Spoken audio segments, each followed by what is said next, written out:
You're listening to the Joe and Rosa Show, proclaiming the gospel through word and through song. Hi, and welcome to the Joe and Rosa Show. I'm Joe Hopkins. This week, Rosa interviews our guest, Rebekah Lyons, author of the book, You Are Free, Be Who You Already Are. Today on the Joe and Rosa Show, we have writer and speaker Rebekah Lyons. Thank you so much for joining us today. Oh, thanks so much for having me. It's a joy to be here. Absolutely. So your new book is called You Are Free, Be Who You Already Are. And you talk about how a lot of us start out life free and then we become enslaved and in bondage. And can you just tell us a little bit about what that looks like and how that happens? You know, I think we just get caught in the performance trap, even as young children. We want to please those that we love. We want to do the right thing. We want to be known and loved fully. And if we don't feel that that's coming, in an unconditional way, then we'll start to perform for that love. And for me, early on, I didn't realize this till later in life, but I had bought the lie that I wasn't worthy of love unless I earned it. And that's kind of a lot for a kid to carry through life. I was a firstborn and an achiever, and I leaned into striving and perfectionism. And while I felt free in like a secret place with God, with my faith, I felt a nearness and a presence of God, even as a young child, because I think with children we have active imaginations, and so he felt close. But the minute I would step around people or church culture or school or even peers, I wanted to impress people. I wanted to be liked and be enough for them. And so that is where the kind of what I call bondage, it kind of creeps in, because we all of a sudden find ourselves as adults and we're living this hamster wheel of competing and comparing. And now with social media, it's like we can't leave 7th grade, right? We're just in this performance trap of trying to be enough for everyone else. Yes, absolutely. And I think it resonates deeply that you say that it happens over time. It happens subtly. What are some ways that a listener who's out there and they've got this station tuned to this program right now, if they're in that state right now where they're in bondage, what are some of the ways that they might be able to tell that that's actually the case? Well, anxiety for me surfaced, mid-30s. I developed panic disorder shortly after moving to Manhattan with 3 kids.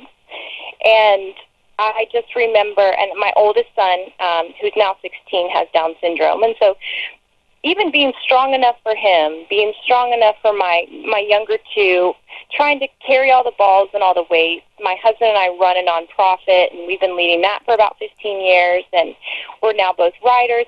You can just keep taking on all these roles and responsibilities, and you can lose sight of who you actually are behind all the work, but underneath the pressure and the work. And so for me, the first step out of that was when the anxiety surfaced and the panic, my body was actually telling me something. It was a gift. It was saying, you're carrying something you were never meant to carry.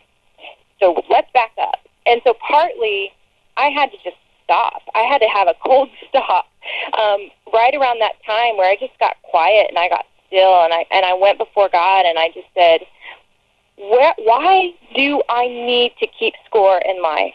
Why do I want to know that I count? And God was quick to say, you matter to me, is that enough? And I had to finally say, no, actually, it isn't anymore. It used to be, but it's not now. Now I need the approval of everyone else.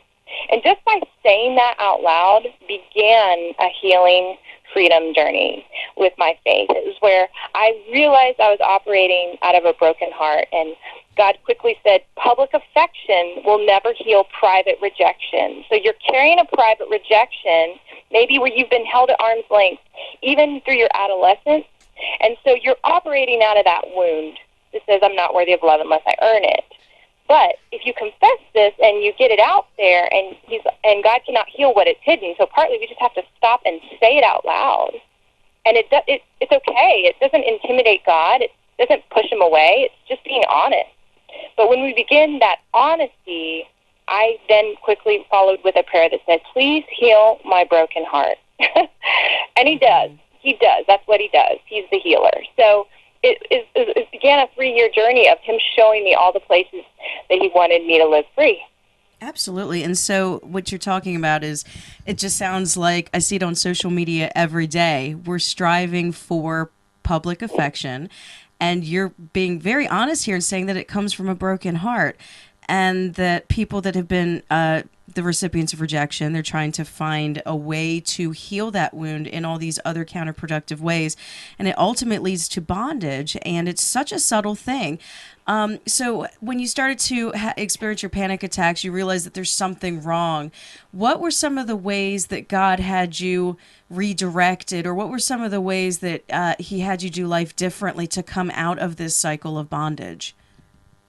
Well, it just reminded me that Jesus is the Prince of Peace. And so we're pining so desperately for peace, but we don't call on Jesus to enter into that. And so when we're riddled with anxiety, anxiety became my fancy word for fear. And God says very clearly in Scripture, which was my life verse, come to find out, and I didn't understand as a kid why, but it was, God says, I have not given you a spirit of fear, Rebekah.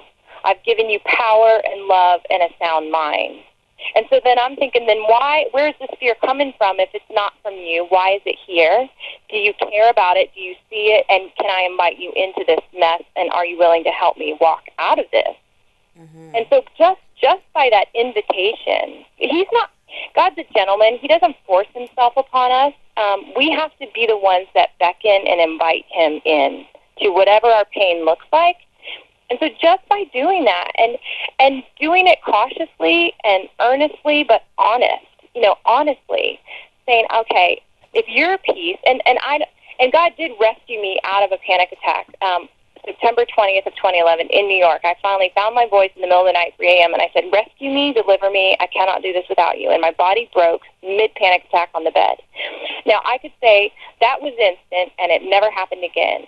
And for the most part, in all intents and purposes, he really did deliver me from a panic disorder in that moment.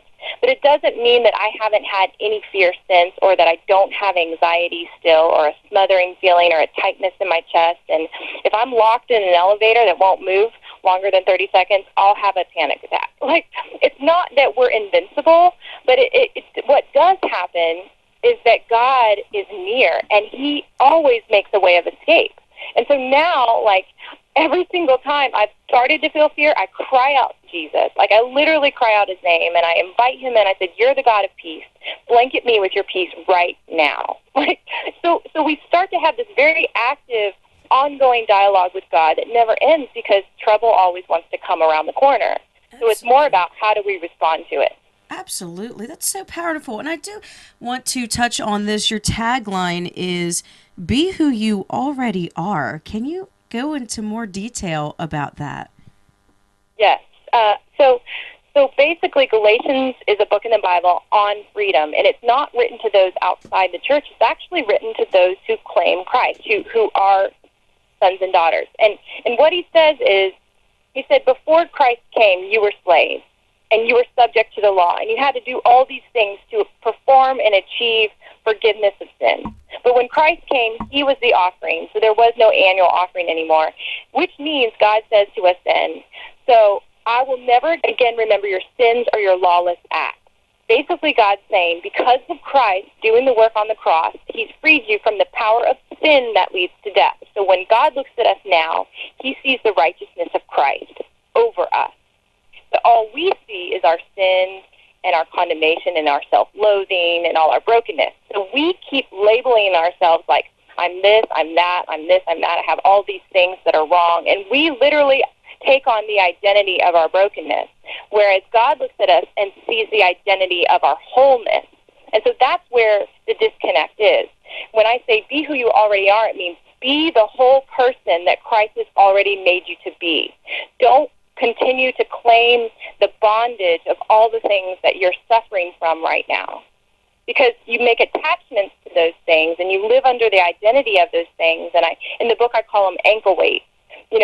Bondage, these chains become ankle weights, and then we celebrate them and decorate them, and then we take on their identity, never denying the fact that these will ever change or fall away. And I'm inviting people into this reality that Christ has said in Revelation 12:11, the enemy is bound by two things, Christ's blood and our story. And I think Jesus looks at the church sometimes and he's like, I've already done my part. Step into the freedom that is already there. Wow, that is absolutely powerful, that we would be neglecting to live in the privileges that he has paid such a precious price for and that we already have access to. And so the book is called You Are Free, Be Who You Already Are. It's by authoress Rebekah Lyons. Can you tell our listeners where they can find you online and where they can find your book? Absolutely. It's RebekahLyons.com, and that's spelled a little differently, RebekahLyons.com. And so there's links to the book there. You can find the book on Amazon. They're offering great discounts on Amazon and Barnes & Noble and any bookstore, really, where books are sold. You can find the book, You Are Free. All right. Well, thank you so much for being on the Joe and Rosa show today. Thank you so much for having me. I appreciate it. Thank you for joining us this week on the Joe and Rosa show. You can join us next week, same channel, same time. I would encourage you to check out RebekahLyons.com and her new book, You Are Free. If you'd like to check out this or other fine programming, you can go to soundcloud.com/Rosa Hopkins or youtube.com/Joe and Rosa Hopkins. And you can find Rosa's blog at lifeinsidethehouseontherock.com. I'd like to leave you this week with a song. It's called Songs of Salvation. Songs of salvation and songs of redemption, we sing aloud to our King.